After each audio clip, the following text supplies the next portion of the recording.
Whispering Woods. The town of Greenvale had always been a peaceful place, nestled quietly at the edge of an ancient forest. But lately, something had changed. It started subtly. Flowers and vines creeping along fences and doorsteps, weaving into the cracks of old brick buildings. At first, the townsfolk found it charming, a touch of nature's beauty. Yet, as days turned into weeks, the growth became more aggressive, more sinister. The town was slowly being consumed, long before the town of Greenvale was established. The land was a dense and impenetrable forest, teeming with life and mystery. At the heart of this vast wilderness stood a colossal tree known as Silphira, the spirit of the green. According to ancient legends passed down through generations, Silphira was not just a tree but a sentient guardian, a being of immense power and wisdom that watched over the forest. Silphira's trunk was as wide as a house, its bark thick and gnarled with age. Its branches stretched high into the sky, forming a canopy that sheltered the entire forest. The roots of Silphira ran deep into the earth, intertwining with those of every other tree and plant, creating a vast, unseen network that connected all life in the forest. The air around it buzzed with a strange, vibrant energy, and those who approached it could feel the presence of something ancient and powerful.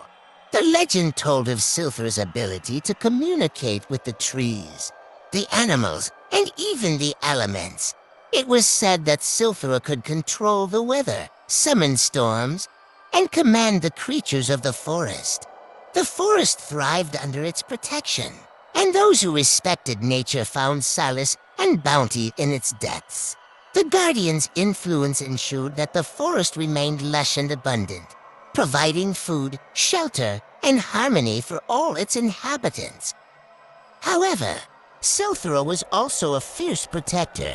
The legend recounted a time when a group of settlers, driven by greed and ambition, tried to clear a part of the forest for farming. They cut down trees, burned underbrush, and disrupted the natural balance. Silphira awakened and unleashed the forest's fury upon them. The trees came alive, roots and vines ensnaring the settlers, dragging them into the earth. The forest reclaimed the land, and the survivors fled, spreading tales of the vengeful guardian. The elders of Greenvale often spoke of this legend, reminding the townsfolk of the importance of living in harmony with nature. They believed that Silphira's spirit still resided in the forest, watching over the land, and that any disturbance could awaken its wrath. For years, the town lived by these teachings, ensuring that their activities did not encroach upon the sacred boundaries of the forest. But over time, the lessons of the past were forgotten. The town expanded, slowly encroaching upon the forest's edge. Trees were cut down to make way for new buildings, and the natural balance was disrupted again. Unbeknownst to the townsfolk, their actions had awakened Silphira once more. The Guardian's spirit stirred, and the forest began to reclaim what was rightfully its own. Lily, the local florist, was the first to notice the change. One morning, she found her shop overwhelmed by vibrant, yet unfamiliar flowers. Their petals were an unnatural shade of crimson, their vines thick and unyielding. She cut them back, but by the next day, they had returned, even more abundant. Panic began to spread through Greenvale, as other villagers noticed similar occurrences. Vines snaked up the walls of homes, twisting around door handles and window frames. Trees that had once stood at the forest's edge now loomed over the town square, their branches reaching out like skeletal fingers. Town meetings grew frequent and heated. Some believed it was a natural phenomenon, an invasive species perhaps. Others whispered of ancient curses and spirits of the forest seeking revenge. The town's elders, with their tales of old, spoke of the legend of Silphira, the ancient guardian of the forest awakened by the town's encroachment on its sacred land. A group of villagers, led by Thomas the blacksmith, decided to venture into the forest to uncover the truth. Among them were Lily, Jack the hunter, Emily the schoolteacher, and Marcus, a retired soldier. Armed with tools and lanterns, they set out at dawn, leaving the worried gazes of their families behind. The forest welcomed them with an eerie silence. As they moved deeper, the air grew thicker, heavy with the scent of earth and decay.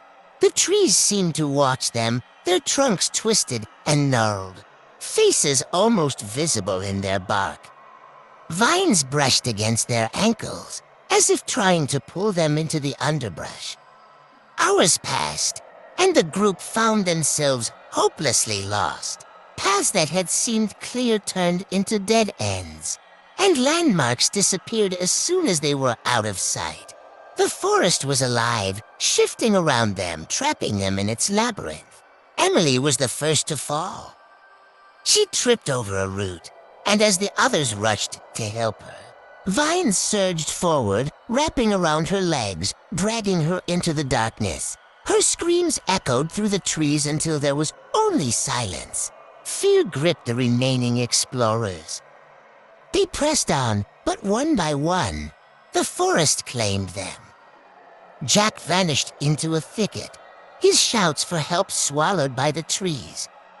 Marcus fought bravely, hacking at the vines with his knife, but they overwhelmed him, pulling him down into the undergrowth.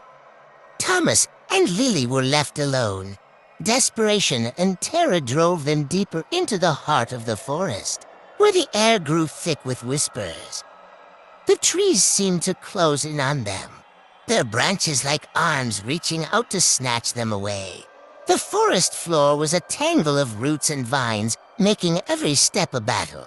The sounds of the forest grew louder, a cacophony of rustling leaves and snapping branches.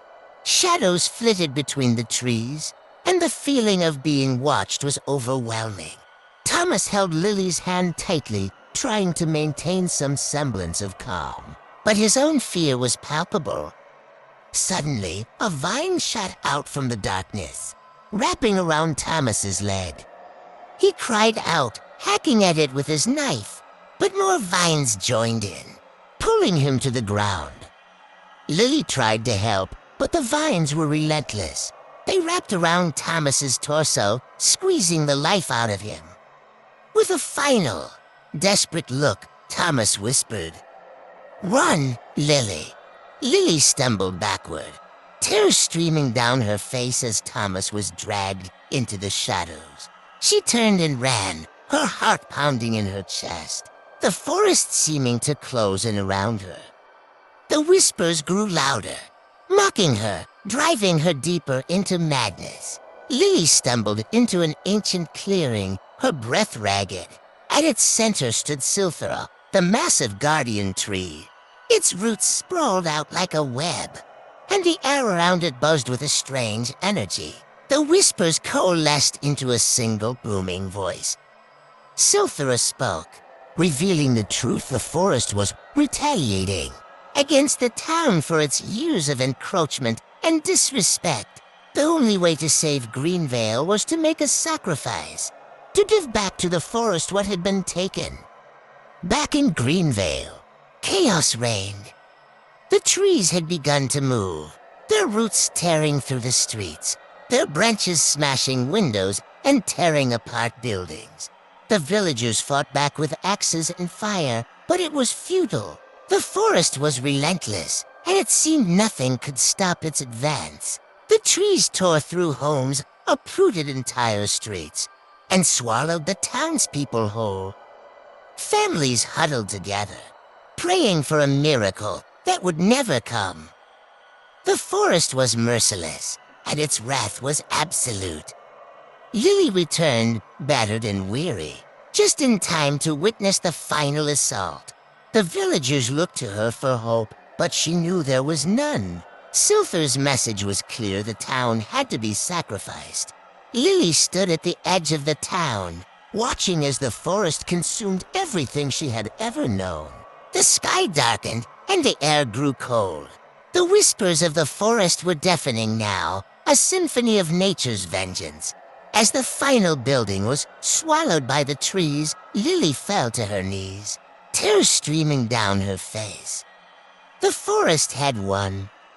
Greenvale was no more. Where the town once stood, a dense forest now thrived, its trees whispering the tale of humanity's hubris and the price of disrespecting nature. The few who survived fled, spreading the legend of the forest that consumed a town. In the end, Greenvale was a cautionary tale, a reminder that nature's wrath is unstoppable, and that respect for the natural world is not just wise, it is necessary for survival. The forest reclaimed its land, and the lesson was clear. Harmony with nature is not just a choice, it is the only path to true peace.